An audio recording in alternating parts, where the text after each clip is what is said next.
It is a great honor and a pleasure. I love our Osher gatherings. We do usually 4 or 5 or so during the fall here at Cunningham. We're going to start November 3rd, if I remember correctly, where we involve members of the Pittsburgh Symphony coming out and talking about their instrument. If you haven't joined us for one of those yet, I hope that you will. You are devoted to lifelong learning. That's what WQED is all about, so it's a perfect fit and a real joy for me, having come from a family of teachers. You've heard me say during our fundraising drives that my aunt was the McKeesport High School principal, and I have several aunts and uncles, all who were teachers in my life, my grandmother. So it's a great joy to share information about opera through the Hollywood lens this evening. We'll take a look at several scenes, if our technology works for us, from the opera world, which uses as an underscore music from the opera. And it's the way many people find opera for the first time. I don't know if it actually brings a bigger audience to opera from the world of film, but you can be the judge of that. And I'm sure that some of these scenes will be familiar to you. If you have any questions as we go along, don't hesitate to ask. Sometimes I bobble the actors' names as we go along, so you can help me keep that all straight with the details of the plots and the people who appear in these films. So I am guessing that most of you have seen the movie of the Marx Brothers, A Night at the Opera. Anyone seen it? So I thought we'd start there. It was on TCM just the other night, and it involves a great scene, several scenes of Giuseppe Verdi from Il Trovatore, including the Anvil chorus. And you want to be watching when the anvil, it shows up, it blinks for just a moment.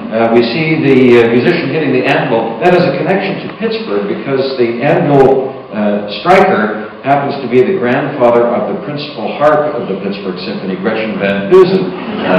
Her grandfather was a member of the San Francisco Opera Chorus, and they involved the chorus in the production of the film. So he hits the anvil for just a moment there. It's called The Crazy Antics of the Marx Brothers, and of course it's fitting with the opera world being as nutty and crazy as it is that the Marx Brothers would adopt the opera as the centerpiece for perhaps their most famous film. The opera turns up in several other Marx Brothers productions. We will see, if all goes well here, a most unusual chase scene which occurs near the end of the opera. Most of you have seen it, so you may recall it. Everyone's being running around. Somebody's hit on the head with a pan during the anvil chorus, and that comes from, as I mentioned, the troubadour, or Il Trovatore.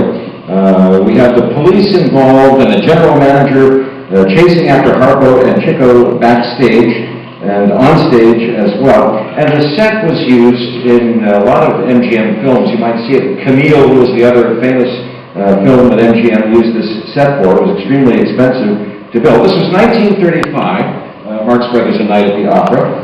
You remember, we often pronounce Chico Marx, but he was correctly named Chico because he was into chicks. That was his thing. and Groucho came from the grouch bag, which was vaudeville performers used a kind of a money bag. We didn't have the money belts back during the vaudeville days, so a grouch bag held the cash from the performance.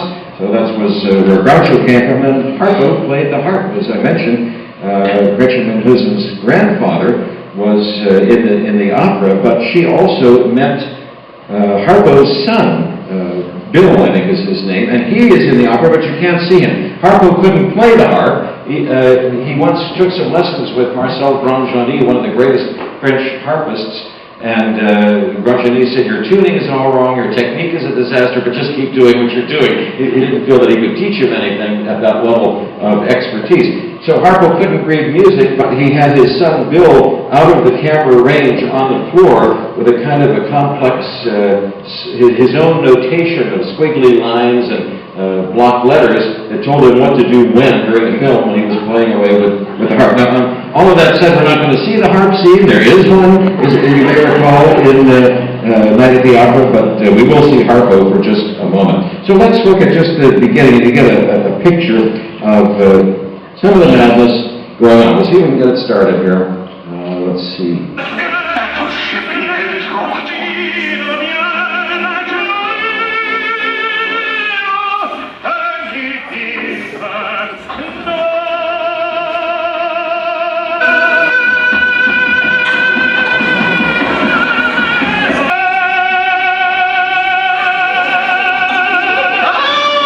films. All right, Pretty Woman. Pretty Woman, 1990, American romantic comedy, perhaps the most famous, most profitable romantic comedy of all time. This is with Gary Marshall directing and starring Richard Gere and Julia Roberts, Hector Elizondo, Ralph Bellamy's final performance. Jason Alexander of Seinfeld also has a villainous role in Pretty Woman. Comes up on cable television all the time. And of course the story, as you recall, Vivian, the prostitute with the heart of gold, softens Richard Gere toward the happy ending. And Vivian Ward is hired by Edward Lewis, Richard Gere, a wealthy businessman, to be his escort for several business and social functions.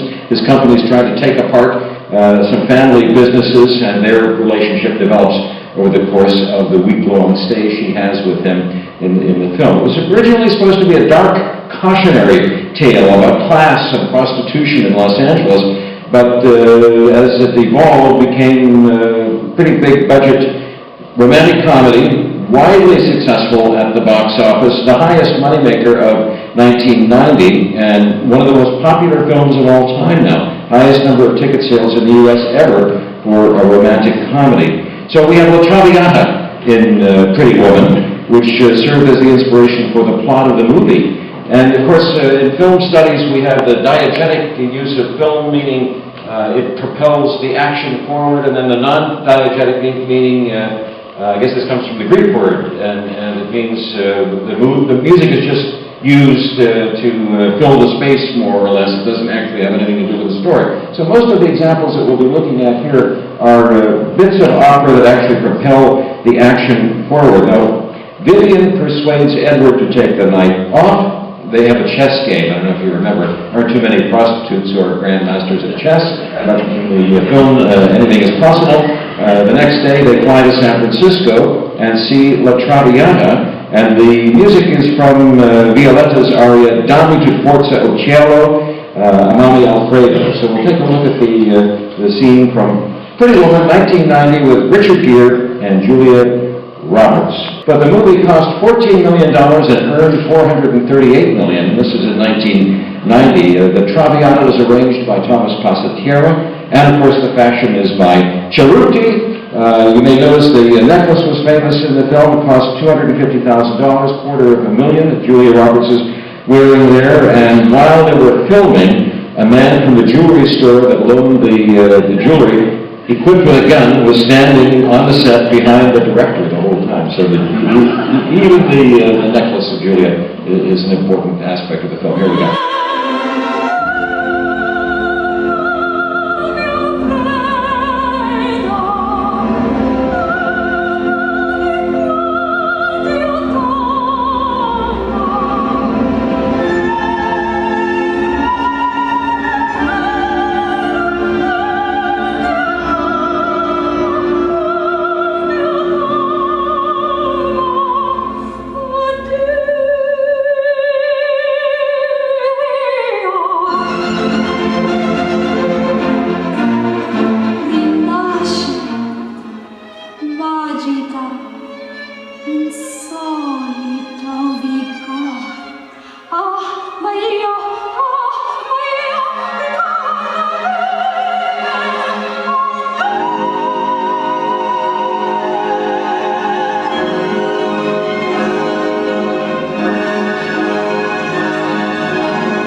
She liked it better than Pirates of Penzance.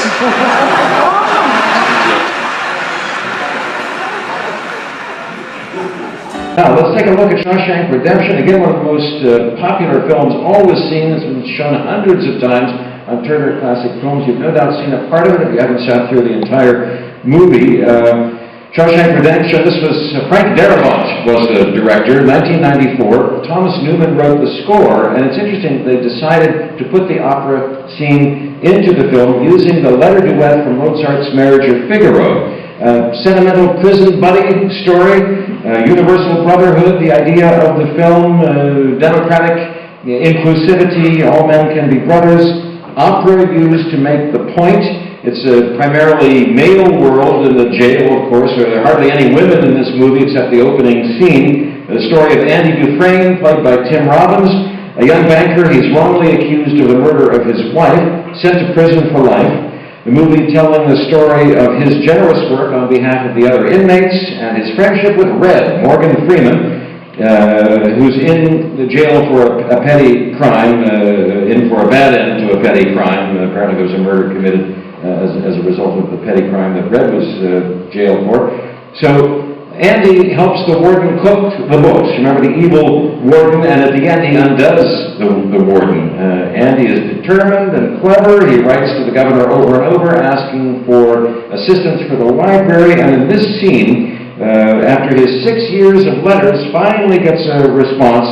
He gets this box of records, and among the sundries that he gets is a check for $200 and this box of secondhand vinyl records.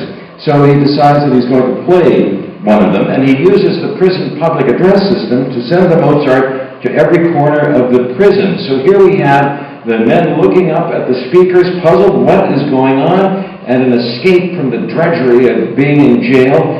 Red has a terrific speech. He speaks for all of the inmates in a voiceover, and the camera travels throughout the prison. Everyone's standing stock still, looking up at the sound. What is it? They're galvanized. The divisions between the prisoners and the guards are put aside. The guards are looking up as well. The power of the institution, the prison, has no relation to the emotional power of the music of Mozart. So let's look at a bit of Shawshank Redemption and we can get the play.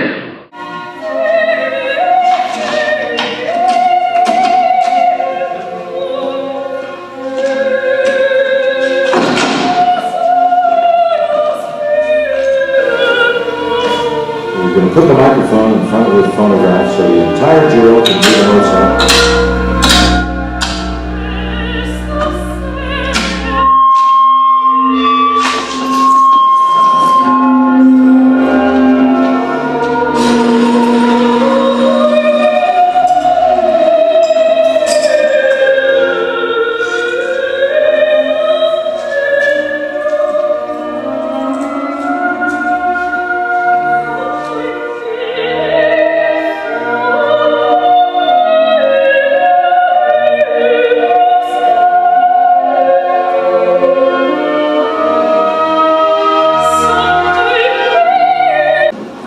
Here's where it makes the most sense.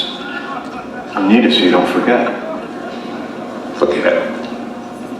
Forget that there are places in the world that aren't made out of stone, that there's something inside that they can't get to, that they can't touch. It's yours. What are you talking about? Hope. Hope. Let me tell you something, my friend. Hope is a dangerous thing. Next, we have Closer. Has anyone seen the movie Closer? This, again, is a Julia Roberts film. Not as many people have seen it. This was a play by Patrick Marber. It was a big hit on the West End in London, and it was fairly successful in this country, really devastating. So the movie is called Closer, with Mozart's Così fan tutte, one of the most sensual operas of all. Lovely work for the winds and the clarinet and Così fan tutte. Desire is what the opera is about. Desire is what this film is about. The desire for ideal love drives the plot, even though nobody can have the ideal love, and then the consequences when desire is denied. So we'll hear a little bit of it appears very quietly in the background at first, the trio Suave il Vento, and the end of the farewell scene. So let's listen to it. This is Closer. Julia Roberts is taking pictures for a publicity shoot of Jude Law, the writer, and their conversation and attraction is what takes place here. Am I a stranger? No, you're a job. And you're a sloucher, so.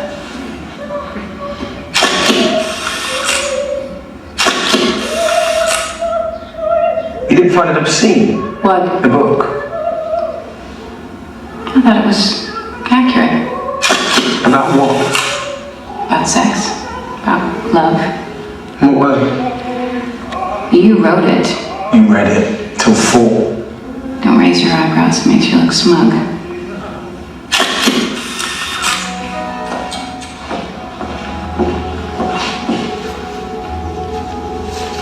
But you did like it.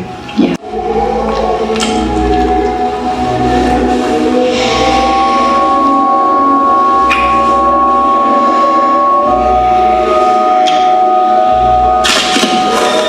Just a minute or two of the talented Mr. Ripley. Here's another bad guy, Mr. Ripley, 1999, the American psychological thriller. Only bad things happen in this movie. Written for the screen, directed by Anthony Minghella, who often directs opera at the Metropolitan. On several occasions he has done so. An adaptation of a book by Patricia Highsmith, maybe you've read it, a novel of the same name, The Talented Mr. Ripley, starring Matt Damon as Tom Ripley, Jude Law again, another bad guy, as Dickie Greenleaf, and then Gwyneth Paltrow as Marge Sherwood. So let's look at just a bit of Matt Damon, pretending to be Dickie Greenleaf, going to see the opera with a woman named Meredith. Let's see, where are we in this scene? Well, we have the intermission and the duel from Eugene Onegin here. Eugene Onegin, based on Pushkin. What could be more tragic than opera from a Russian composer? Onegin shoots his friend, Lenski, in the opera. Lenski's aria is sung by Nikolai Geta in the opera here at the National Palace of Culture in Bulgaria. Let's take a look at the talented Mr. Ripley.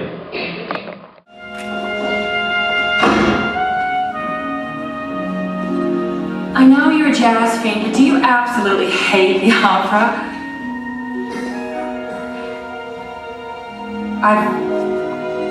I've been trying to give my tickets away.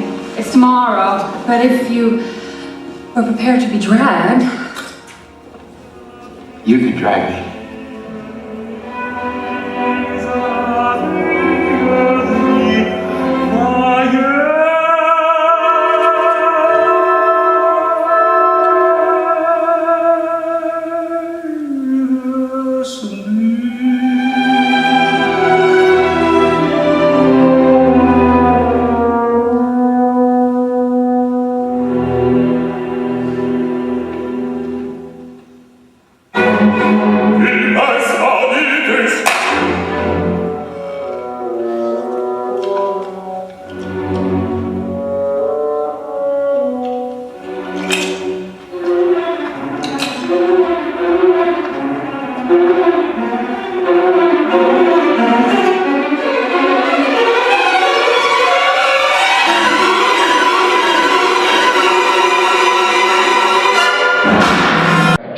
The bad guys, what's going on in this scene? The bad guys decide to have a meeting at the Opera House. Again, another strange operatic twist, because you'd never have a meeting in an opera house during an opera.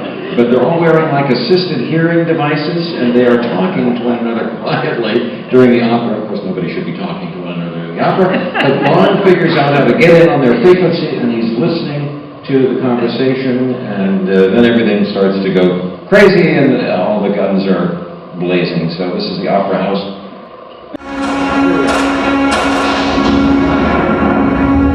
This is in the kitchen at the Opera House.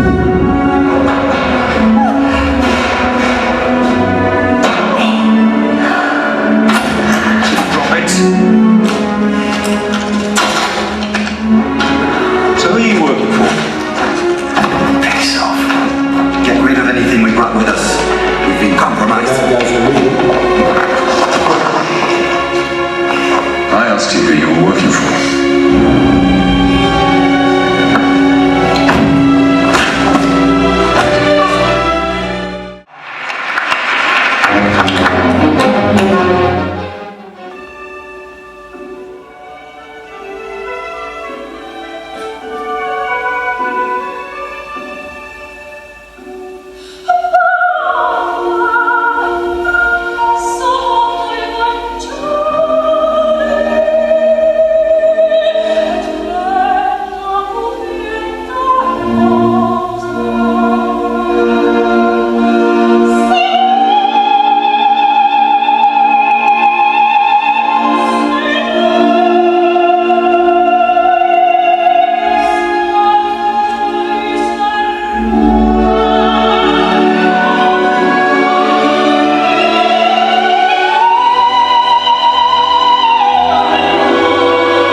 I think that does it. That's it. I think we're good. Thank you. Thank you so much.